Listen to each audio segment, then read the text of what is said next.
Hello, good evening, and thank you for coming along to this final session of the Crowvus Double Book Launch that has been going on all day today for Virginia's book, The Year We Lived, showing here, and Clancy's book, Unicorns Rule.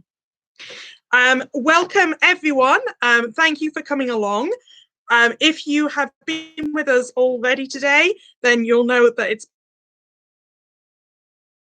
thank you very much for coming along. I hope that it lives up to your expectations. If it doesn't, I'm sure it will be my fault because this is the first event that I've been involved in, and the whole YouTube live thing just seems to really terrify me.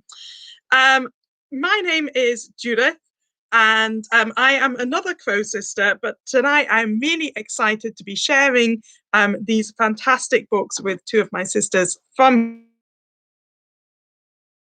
you. The structure for tonight is basically going to be that I am going to be quizzing them. So these will be my questions or any questions which you might have to share with them.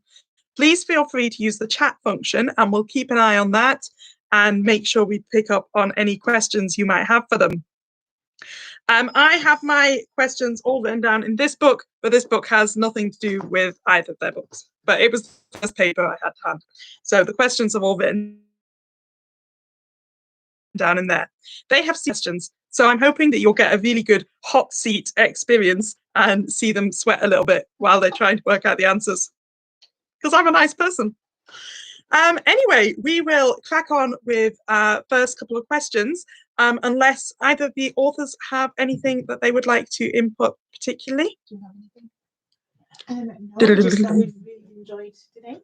Okay, I think at the end we'll have a quick précis of how the day's been, just because it has been a really fantastic opportunity to catch up with our readers and share these two fantastic new books with you. It's been great watching sales go up as well, and just a reminder that you can buy both of these books through our website, which is www.crowvus.com, or you can also buy them on Amazon, and they're available in all good bookshops. Right, okay, so the theme for this evening is history and folklore. So all the questions will have a history or folklore theme, year we lived, and some of them will be just for Clemency, Unicorns Rule. And some of them will be for both of them. Most of them will be for both of them. Please bear with us as well while we move the camera around, because we have had a couple of technical hitches today where we lost some of the sound. So we have to make sure the camera is absolutely facing the person who's speaking. Hopefully you can hear me okay. Right, okay, first question of the authors, and it is, nice easy one, which era do you think you would most like to have lived in?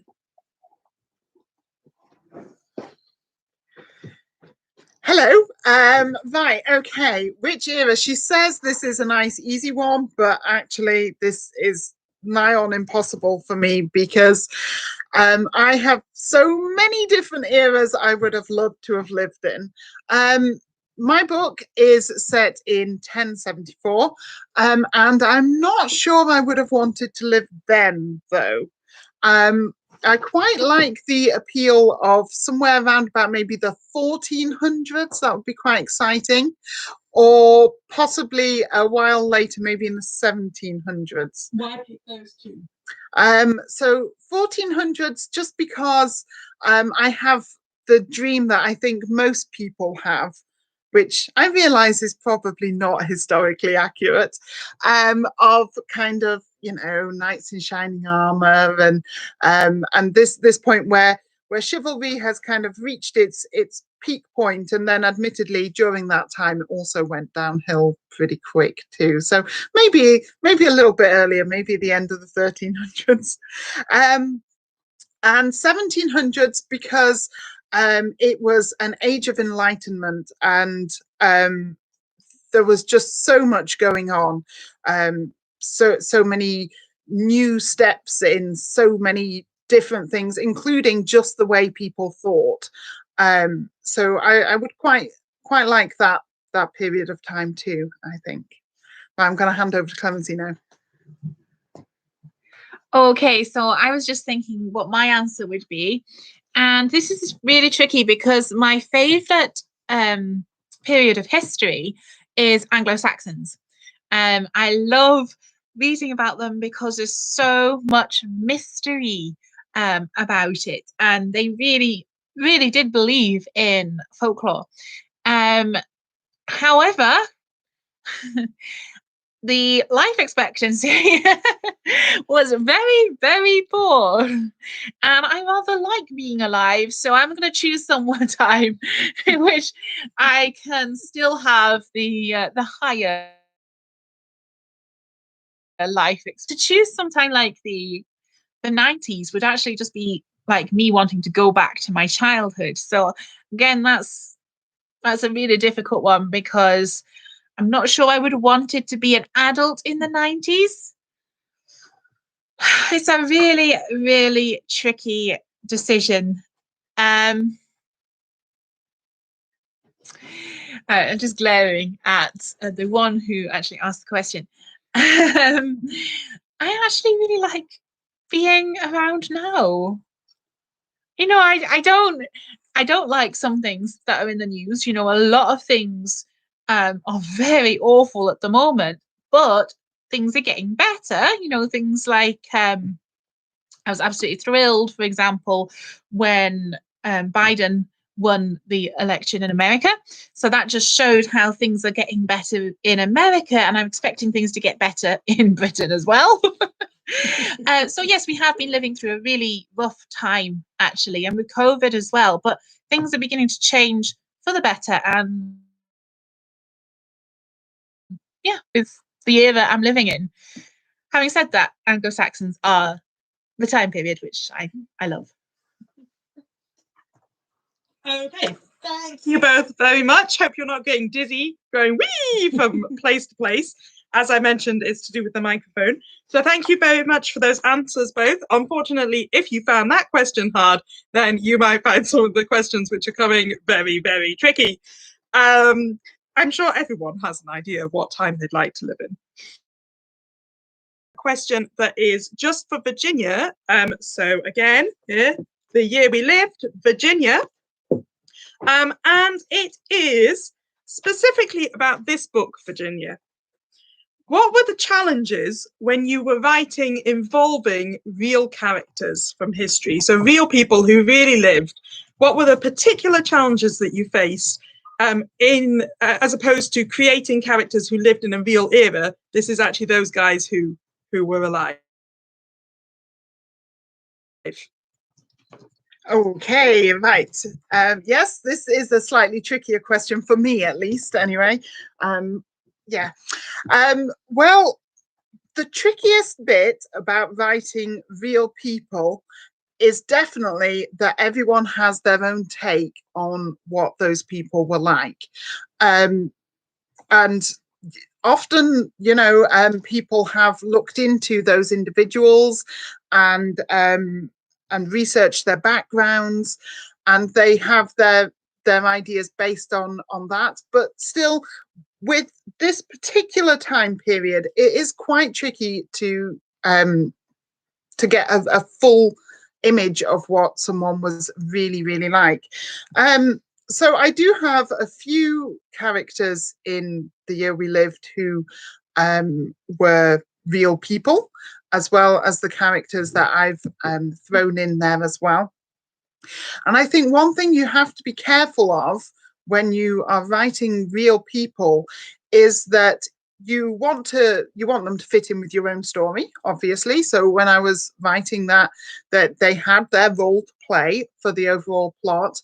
But you also have to watch out for what other people expect from certain characters. So for example, just like first thing that springs into my head, William the Conqueror is mentioned, although you never meet him as an individual, but he is obviously an important role at that time, and trying to put him across as the person I knew I needed him to be, had to be done quite carefully, because the fact remains that he is a crucial figure in history. But similarly, there's still quite a lot of gaps about him from a personality point of view, because often when people recorded things about him, they had their own agenda. So that's another thing about writing historical people, is that you have to bear in mind just whose point of view you're looking at them from.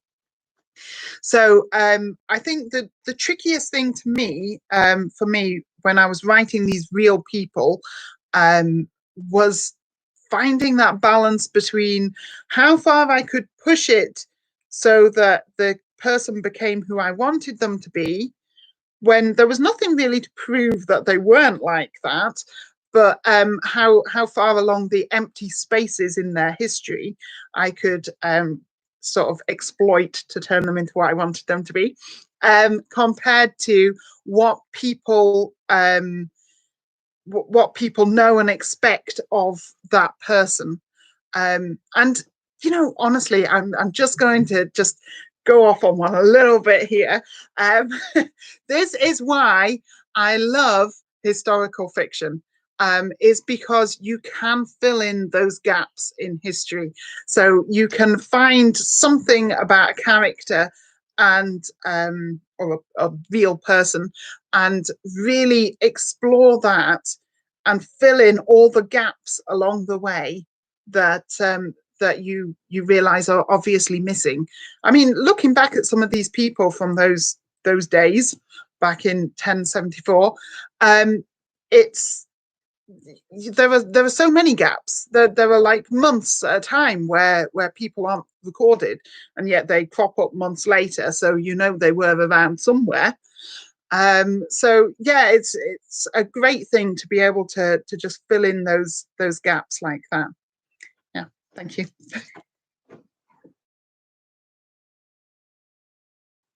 Okay, that was really interesting, because I mean, I find the same thing. I'm not a historical fiction writer in the way that you are, but I like writing historical fiction for the same reason, because you find little snippets of things and then you can make them come alive in your writing. And that is something that you do really, really well across your literature, and which is done really well in The Year We Lived as well. So yeah, fantastic. Thank you very much for that answer. That was a good answer. Right, the next question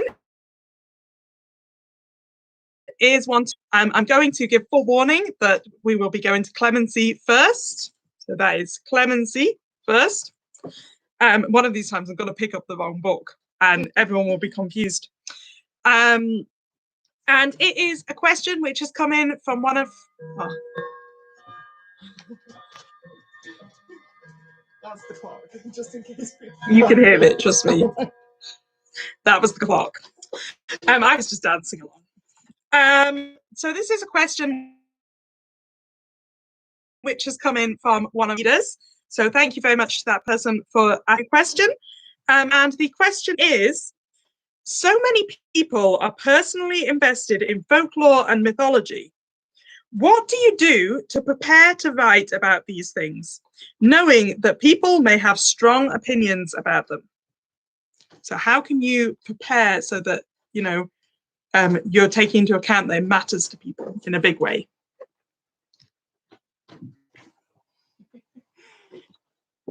Okay, well, I suppose I'm okay with this in a way, because I'm one of those people who has a strong opinion.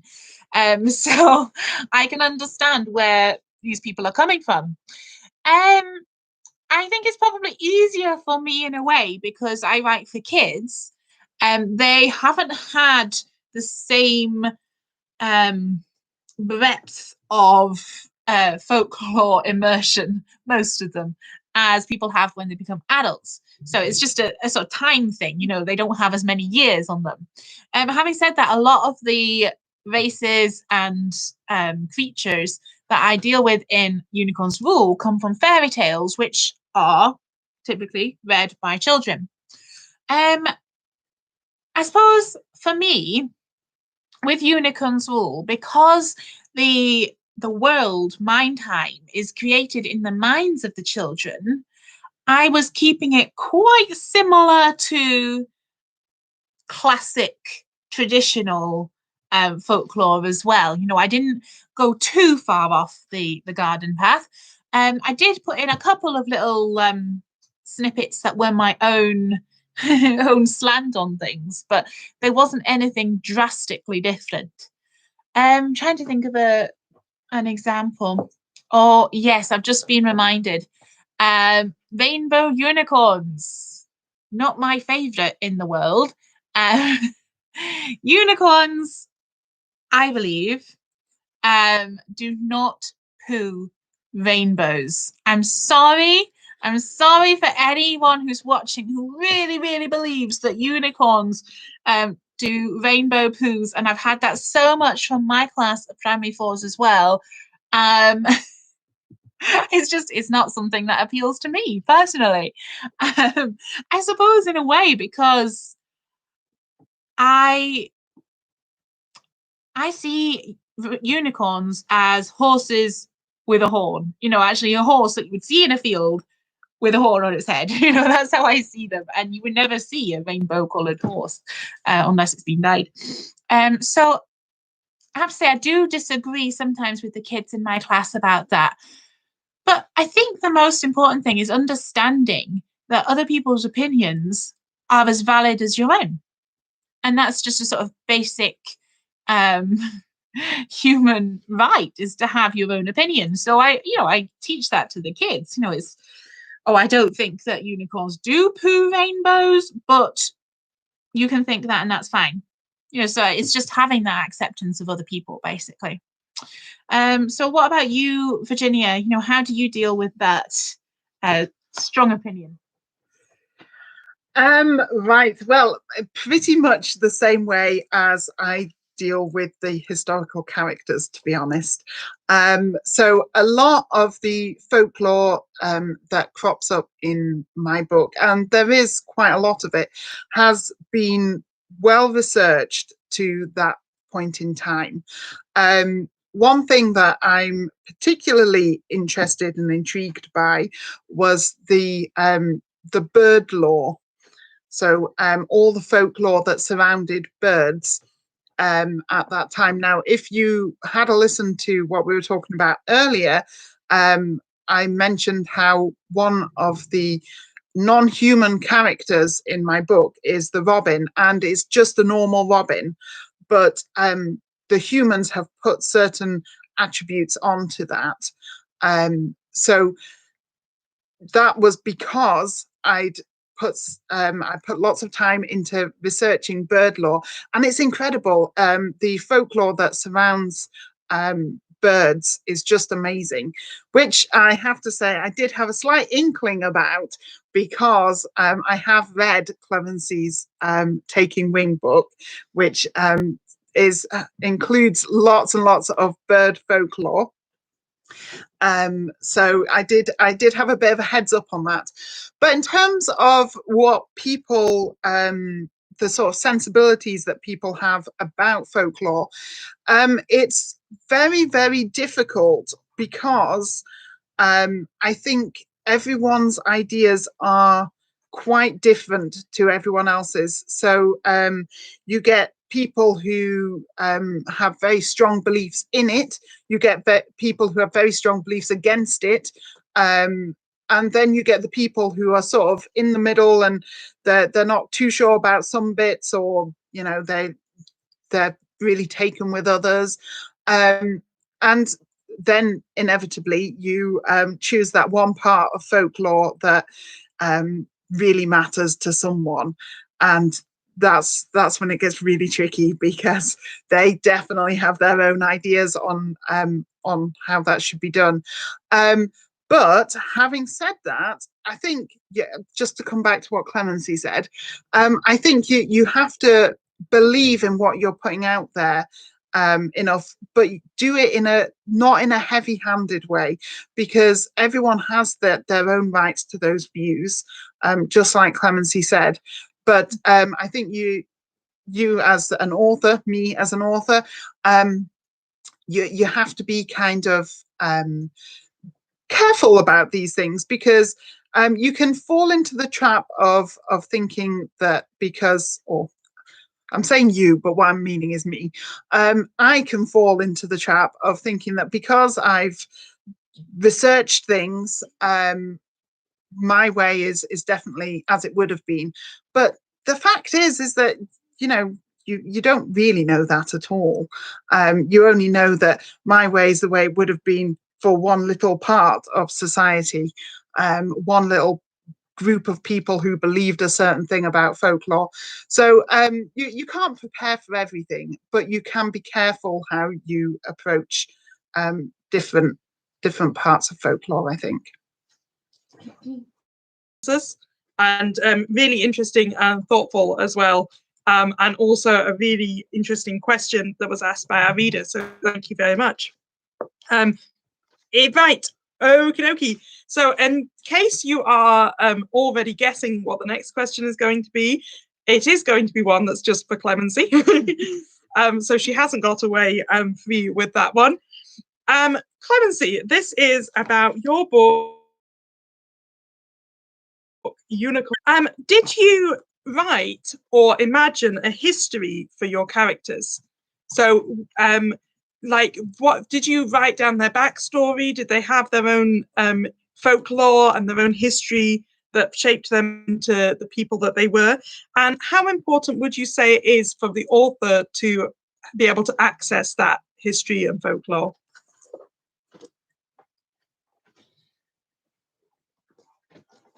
Okay, so the planning for Unicorn's Wool was actually one of the most fun parts of writing a book, and it's something that I started when I was very young and kind of revisited when I was an adult to make it more stable. And I loved doing it because there was such freedom in what I was creating. And I did love thinking of some backstories for the characters. I didn't go into too in depth for individuals.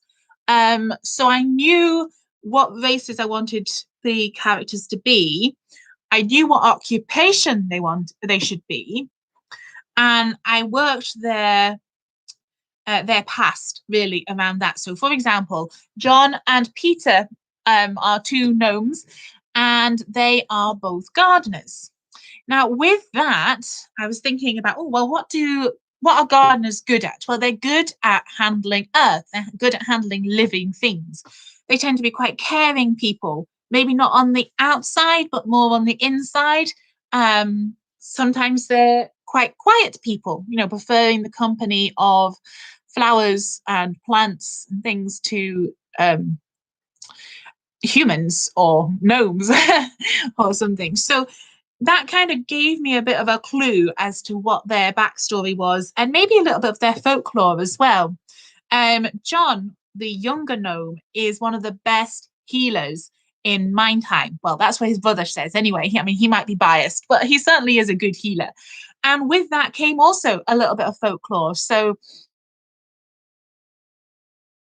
out of the Kraken can heal wounds. Well, of course, there's only a certain amount of that because otherwise it would be too easy. That's another matter. But but that came because John is a gardener, so he would be able to understand healing a little bit better, in my opinion. You know, I'm interested in healing with plants. I mean, obviously, you know, doctors are better, but there is a lot of stuff that you can do with plants that will help you. So that kind of came about, and I planned a little bit of the folklore to do with the plants.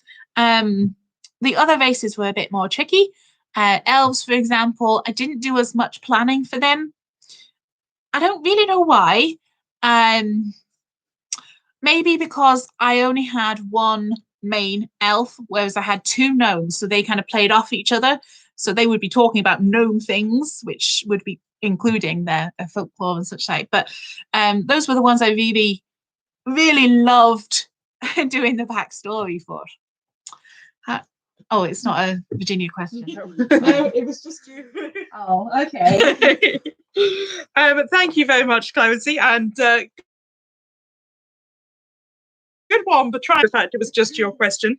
I found it really interesting where she was talking about the non-human folklore, so the Salt of the Kraken, and how she developed the gnomes folklore to account for the fact that there are two characters.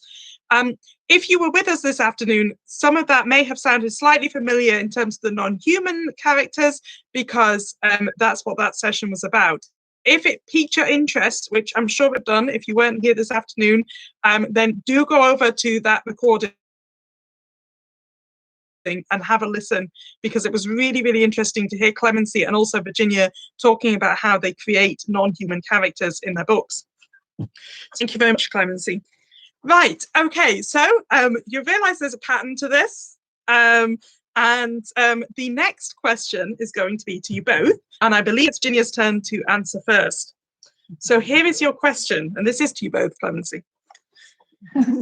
What would you say is the difference between myth and legend, and is this a distinction you make in your work?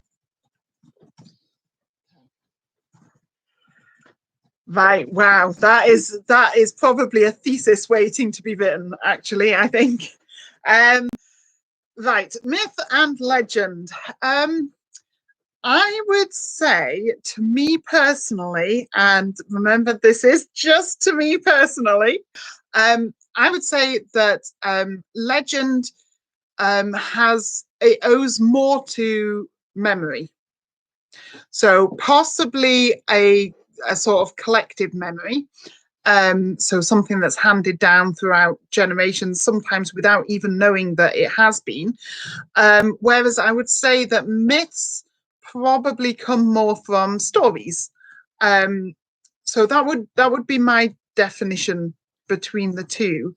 I feel like in a legend you can connect with it more entirely, whereas with mythology it's something that's slightly beyond human comprehension, but only slightly, because we do still have this fascination with it as well. So that would be what I said. The difference between legend and mythology is that legends have their birth in the human memory, whereas myths come more from the stories that we tell. And is this a distinction that you make in your books? Yeah, well, just thinking about The Year We Lived here, because some of the others are slightly different. But in The Year We Lived, I think that does come across. So we have a character in there who tells lots of stories, whose job it is to tell stories. And I think that he is probably the one who links more with the mythology side of things, whereas we have this idea of a shared or collective memory that's been passed down to the Saxons from the Saxons before, but also at the other side to the Normans from the Normans before. And these sort of histories have become their idea of legends. Whereas you have Alan, who's the one who tells the stories, and he's much more linked with the mythology side of things, I think. Mm-hmm.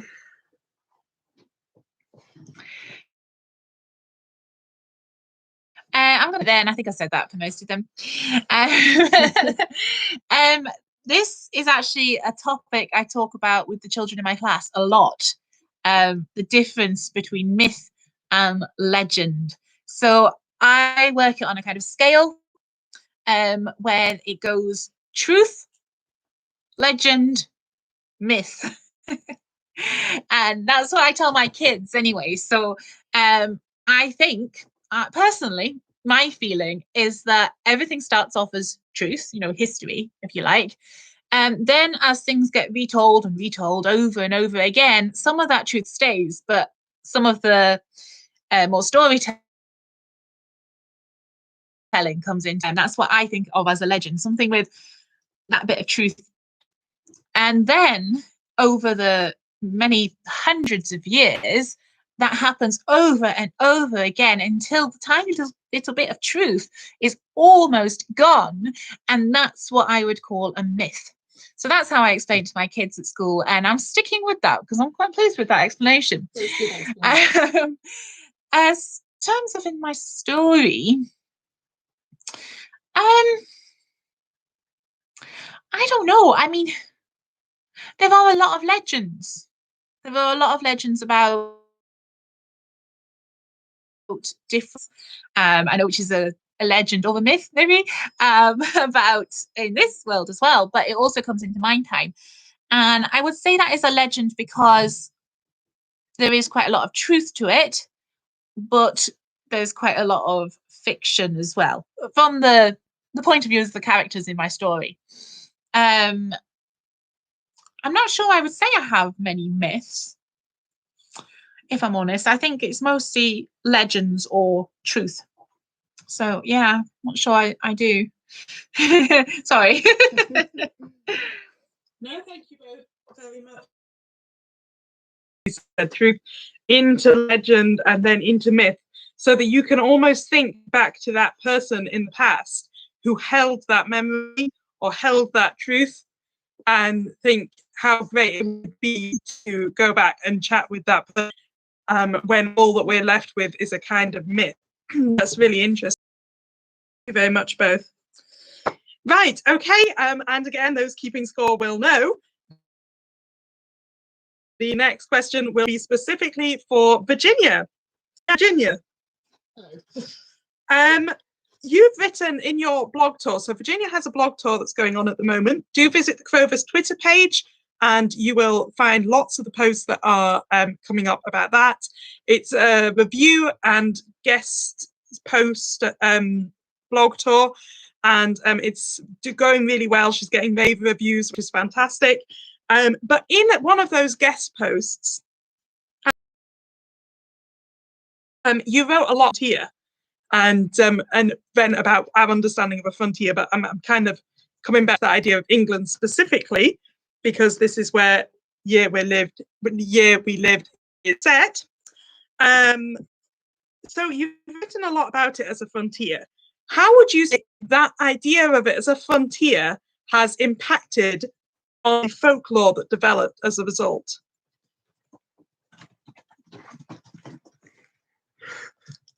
This is a really, really difficult question. Thanks. Okay, well, history is written by the winners, but I think it's best remembered by those who sympathise with the losers. So that's what I'm kind of taking forward from this, and putting my answer based on that. So I think what happened is that, first of all, that there was this divide between them, and because of that, because we had a winner and a loser, which there very definitely was after the Battle of Hastings, I think that the folklore from the Saxon side was, I think it became darker to deal with that, and then the Normans brought their own ideas across, their own folklore across. So there was a period where we had these two running sort. After that, I think they did naturally start to come together. And so what we have is legends and folklore that interwove with each other. And new folklore was born, which still owed a lot to the England that existed before the conquest, but I think it owed just as much to the conquerors who came across, to the Normans. And the two things, as they interwove, probably found that they had quite a lot in common, actually. And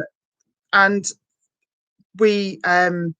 a lot of what we think of as being in Arthur's stories, a lot of what we actually like accept as the stories have French roots anyway. So these two things just merged together and kind of knitted into a new type of folklore. The one thing that I'm not sure about, but I would be interested to look into, is how the folklore of certain pockets managed to survive. So tiny geographical areas, we still have some sort of, for lack of a better word, oddities that are a throwback to a time way back in the future. No, past, not future. way back in the past. And that have moved forward into the future, maintaining their own integrity, and they've maintained their own folklore, their own belief, despite everything else that's happened around them, and that's quite special, and quite significant, I think. But I don't know enough about that to really comment on it. But mostly, I think the two parts at the frontier existed separately for quite a long time before they just naturally knitted together, and created this shared folklore between the two of them. Oh, there you go. That wasn't too difficult. So you answered that. Thank you very much, Virginia. Apart from the Back to the Future reference, which I think was intentional. Right. Okay. So another question for both of you. Hopefully, a nice, easy question. We will start with Clemency. Yes, Ginny's pointing to Clemency to make sure that we start with Clemency. It's just a really gentle question, kind of just over halfway through, so this is a chance to relax. She's been interviewing before. When you think about folklore, what word do you think of? Now, I'm thinking of an adjective, so what word to you describes folklore? So suggestions might be scary or exciting or fascinating, but to you personally, what word best describes folklore? Mystery. Mysterious. That's why I love it so much. That's why I love the Anglo-Saxon period so much as well, because there's that really thick mystery surrounding it. So yeah, that was a nice easy one, actually. Yeah, got a nice easy one. Yeah, mystery. It's not easy. One word for all that. Oh my goodness. I think I want to go for, this is terrible. Do you know what my motto is don't use one word when 10 will suffice. And I think Judith knew that when she said she only wanted one word. It's just horrible.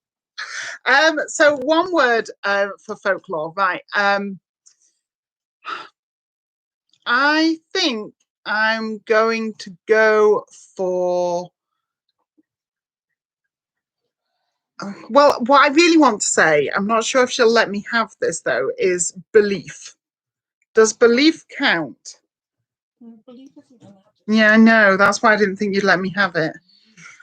Okay, fine, right, strictly on adjectives. Okay, I will go for, this is really mean. It's easy for you, it's not easy for me. Okay, I'm gonna go for knowledgeable, because I actually really do believe that folklore comes from a sense of knowledge in a certain thing. It's not always factual at all. In fact, I would go so far as to say it's not really ever factual. But I think that the word that springs to mind for me is knowledge. So I think people who have a deep understanding of a folklore, or a particular part of folklore have got a deep understanding with, oh no. How about knowledgeable? Knowledgeable, fine, knowledgeable, have got a knowledgeable understanding of that particular thing. Like I say, it's not the same as fact at all, but it's that two-way thing that exists between people and usually nature or the earth generally, because that's where a lot of folklore comes from, is from that connection. So I'm going for knowledgeable because knowledge wasn't allowed. Yes, because knowledge, as I'm sure some of you are, is not an adjective. So this is a perfect chance to point out that you don't need to understand the language to write excellent stories. But I will happily take both mysterious and knowledgeable, because both of those words work excellently to describe folklore. So thank you both very much.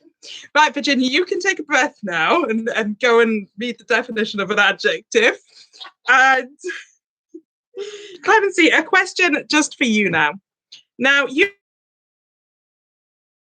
Unicorn's Rule in Mindtime, most of it is set in Mindtime, but there is also the little bit at the beginning where she's in her house.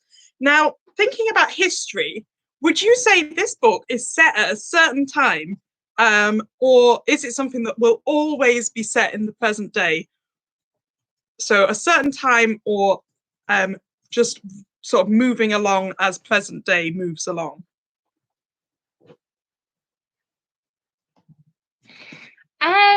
When I imagined writing, well, no, not when I imagined writing, but when I actually did want it to be present day. And the reason is I don't know, if you've read Harry Potter. I like it. Some people don't. But when I found out that it was supposed to be set, I think, in the 90s, I was absolutely heartbroken. I hated it. Absolutely hated it. Because I didn't like the thought that all of it had been and gone and it was in the past. If I wanted to read a book that was in the past, I'd read historical fiction. I wouldn't read fantasy adventure. So I felt very let down by the fact that it was not present day. So I learned from what I see as a mistake on J.K. Rowling's behalf, and books, unless they're specifically supposed to be historical fiction, like Virginia's is, I make sure they are all set in present day. So whoever is reading them, say tomorrow or say in 20 years' time, if they're still being read then, that would be lovely. It will always be in present day. I'm quite lucky because there's no sort of mod cons, and it can be so tricky if you have that to make it stay with the times. But because it's only, it's what I said about J.K. Rowling, isn't it? I knew it. I knew she had like eyes and ears everywhere. Okay, so that's my opinion. I'm gonna stop there. Okay. Sorry about that technical hitch there. For some reason, the internet has been slightly dodgy today, and Virginia and Clancy have contended brilliantly with everything that's been thrown at them internet-wise. Not adjective-wise, but internet-wise. No, you're not going to live that down. No. Are for you both. And this is one that I kind of came up with on the hoof based on something that Virginia was talking about during her little talk about England as a frontier and where the folklore came from. Because you mentioned about how different landscapes have given to different areas have given to different folklore. And I wonder if you could go into a little bit about how you feel the landscape, and thinking particularly about the landscape that's in your books, I Lived and Unicorn's Rule.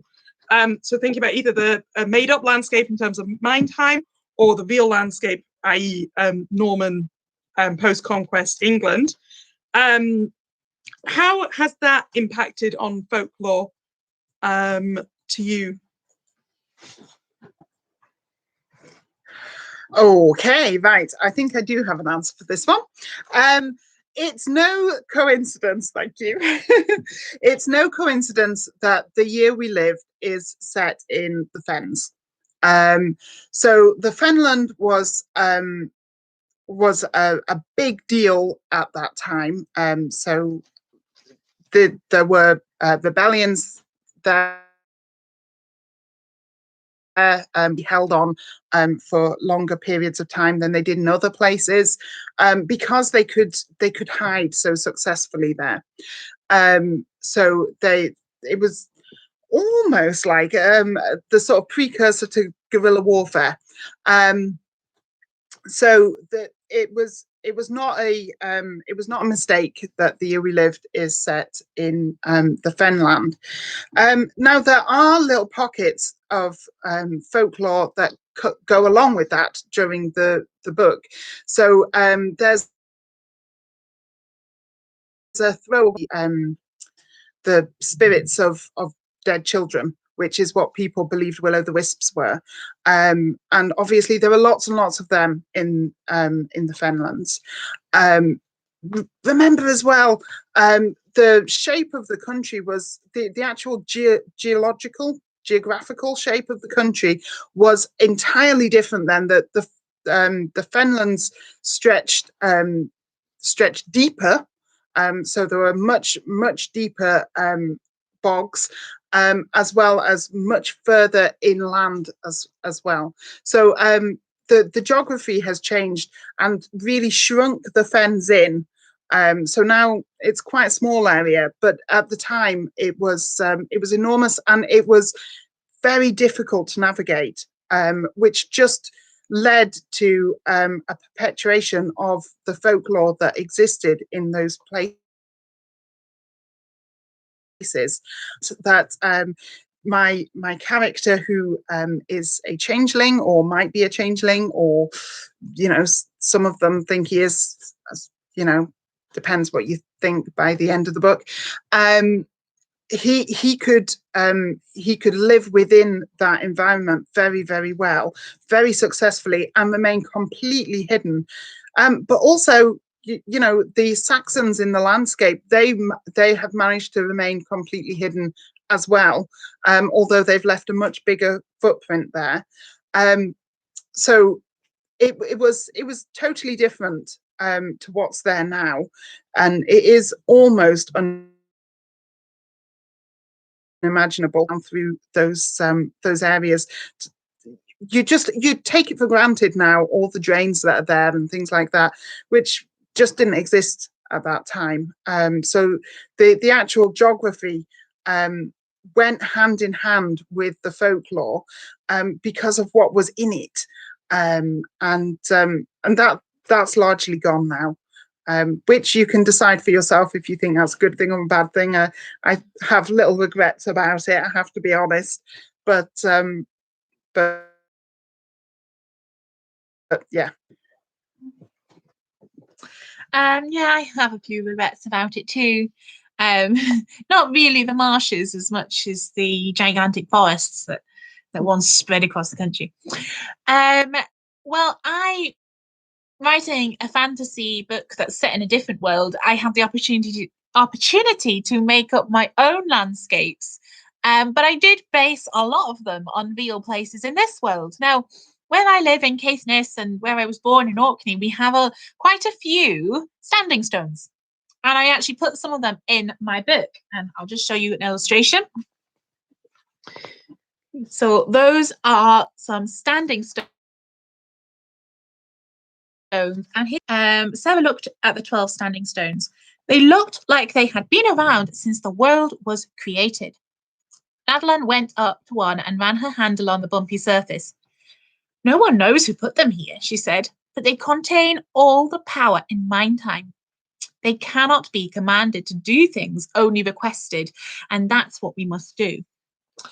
So there's a little legend to do with the landscape in Mine Time. So there are these 12 standing stones, and nobody knows where they came from, but it's their belief that they control everything, and they kind of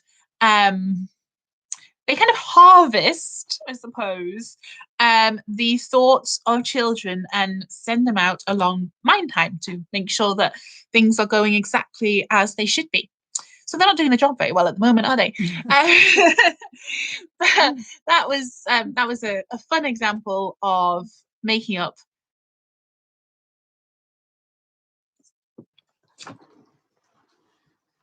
Okay, thank you very much both for that. I find that really interesting. I remember I did an essay once about trolls and looking at how the idea of trolls changed in the areas that they were. So, for example, in Scotland, the idea of a troll is that it's quite a large beast. In Orkney, you have trolls instead, which are tiny. And then in Scandinavia, the idea of trolls is absolutely enormous, which you will know if you've seen that really weird film called Trolls, which other sister made us watch once, which I don't think I'm sorry about, but it was quite an experience. And just how the trolls then kind of grew or shrank depending on their location. So that's really interesting. Thank you both. Right, we are now at the point of the last question of the set of questions that I've got. So maybe after this, we'll just hear a little bit from you both about how you feel today's gone. But that's kind of a little bit separate. So this is going to be the last question of books. So just a reminder, oh, I've lost Unicorn's Rule. Clancy's taken it. So just a reminder, Virginia Crow's The Year We Lived and Clemency Crow's Unicorn's Rule. So here we go. This is your last question. We will be starting with Clemency. I just have the feeling you've saved the worst one. I wouldn't say it's the worst one. I would say it's a very different one. Because in this, we're not going to be thinking about history in the traditional sense of history. Talked today or written on your blog talk, Virginia, about the beginnings of your stories. So we've heard about how Clemency's started when she was very little. In fact, she started when she was the age that she's now writing it for. So around 8 years old. And in those days, there hadn't been a party in Venland town for over 4,000 years. And yes, I remember that. Virginia, on your blog tour, you wrote, and this was these images that you drew in a diary, and you didn't really know where the story was going at that point. You just had ideas, and then you started with these pictures, and then that led into the final story. So thinking about those two things and where your story started, how would you say your personal histories have affected or influenced these books?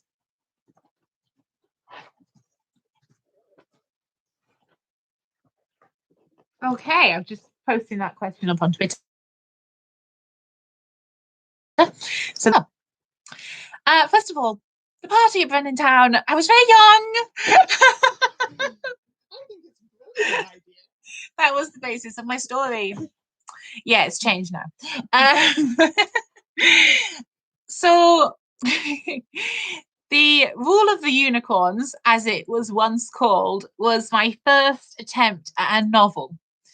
And the reason is, quite honestly, is my sister brought home lots of little grey jotters, like a huge pile of jotters. And I still love stationery. I still love notebooks and things. And at the time, I really, really wanted one. And I got one. So the only way I could get one was to say that I was writing a story as well. So I had to write a story because I wanted a jotter. And that was the start of the Rule of the Unicorns. So I suppose my personal history, being a lover of stationery, school stationery, you know, it wasn't just like pretty notebooks, it was actually just a jotter. That has really, really impacted on my writing, because maybe I would never have published any books without that grey jotter. you know, even say Taking Wing, the book I published back in 2019, published that because I maybe wouldn't have got into writing. Who knows? So yeah, that's a really interesting question. Okay, yes. So this is true. I did post a blog tour to one of the hosts on I posted a post to one of the hosts on my blog tour about how the story came to being. And it's not an exaggeration to say that I dreamt the whole thing, because I did. Well, I dreamt the start of it. So, you know, you have those dreams sometimes and you wake up and you're like, oh my word, that would be an amazing story. And then by the time you've got downstairs and had breakfast, you can't remember any of it. Well, thankfully, that didn't happen, because I had this sketch a day diary. Thank you, Judith. I think Judith got me it. And so I straight away sketched the first picture of what was going to go on to become The Year We Lived. So I started with this dream, and then it turned into pictures, and then it kind of grew from there. Now there is a twist to The Year We Lived. It's a story with hopefully a big unexpected ending in terms of that twist. And that was also there right from the word go. So that was something that was there as well. So yeah, so the story has its own history, and I think that just makes it more exciting from my point of view as the writer, because I feel like probably more than any other story that I've written, I have the feeling that this story was born rather than just completely created. So I quite like that idea of it having its own history to kind of grow up through and become the book that you can now read today, as of today. So yeah. Okay, thank you both very much for those answers. I thought we'd just finish with something a little bit different, so that was why we kind of thought a little bit about personal history. And they're exhausting. Right, so just a reminder, oh, we've lost the connection. No, yeah. That if you are looking for a good read, you have Tunicorn's Rule is an excellent children's book with a really great adventure story. It moves between this world and Mindheim absolutely seamlessly until you can believe that Mindheim is something that you've known about all your life.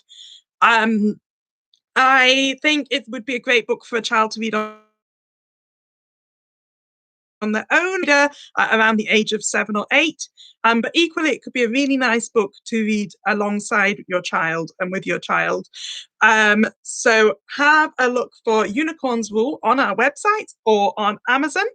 And then please don't forget to always leave a review when you read any Crowvus book. Reviews are worth their weight in gold, and really, really so meaningful for an author. So that is an option for the younger audience. For the older audience, The Year We Lived, a really gripping historical fiction fantasy, looking at a period of history that, like Virginia said earlier, has a lot of gaps, so that you can slot a book like this in, and it just seems to work absolutely seamlessly. Has a great twist at the end that we have been so careful not to tell you what it is.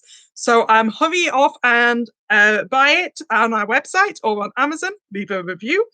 And enjoy it. Let us know what you think of the twist, but don't post it like those annoying people when they watch The Sixth Sense, so that everyone knew what the end of The Sixth Sense was before they actually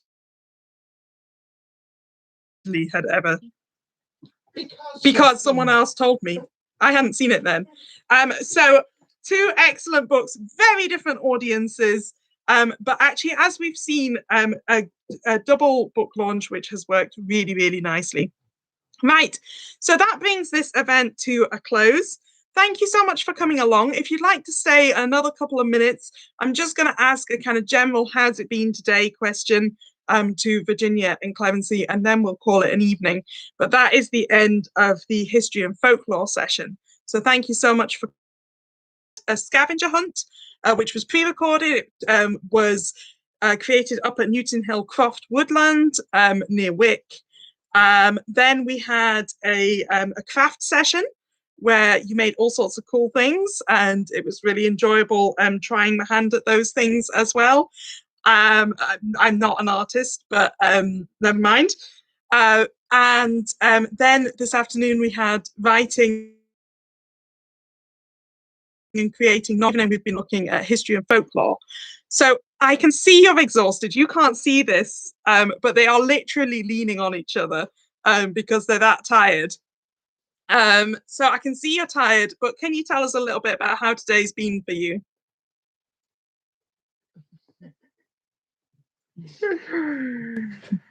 Right, go for it, Clem.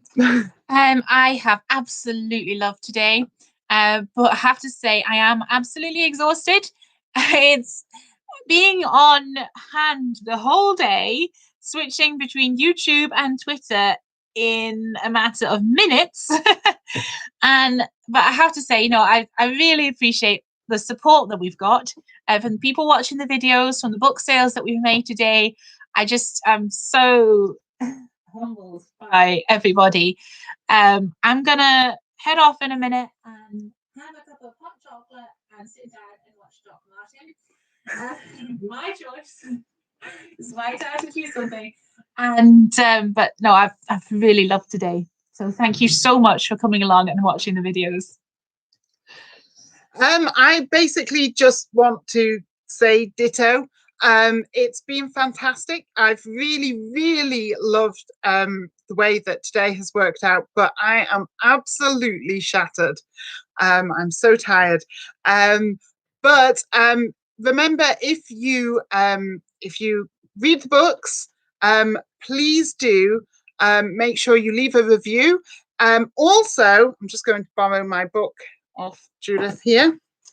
You'll find that in the inside cover where we've got all our copyright details, it also does have my email address. And the Crowvus email address. So if you would like to ask or comment on anything in the books, please do get in touch and let me and Crowvus, depending on which person you write to, know what you thought to the book. Like Judith said, it's so important to leave a review, so please do that as well. Thank you so much if you turned up to 1 event, 2 events, 3 events, or 4 events. If you missed any of them for any reason, don't worry, because they're all here on YouTube. You can tune in at any point and just rewatch them, or leave them. If you're doing a scavenger hunt, for example, you can leave them, pause them, and then go off and find something and then go back again. We would just love to hear feedback on any of the 4 events that we've run today. Hopefully you've enjoyed them as much as we have. Feedback is good, so thank you very much. Okay, right, well, we will see you when we see you, and enjoy the books. Thank you very much for all the support. Bye.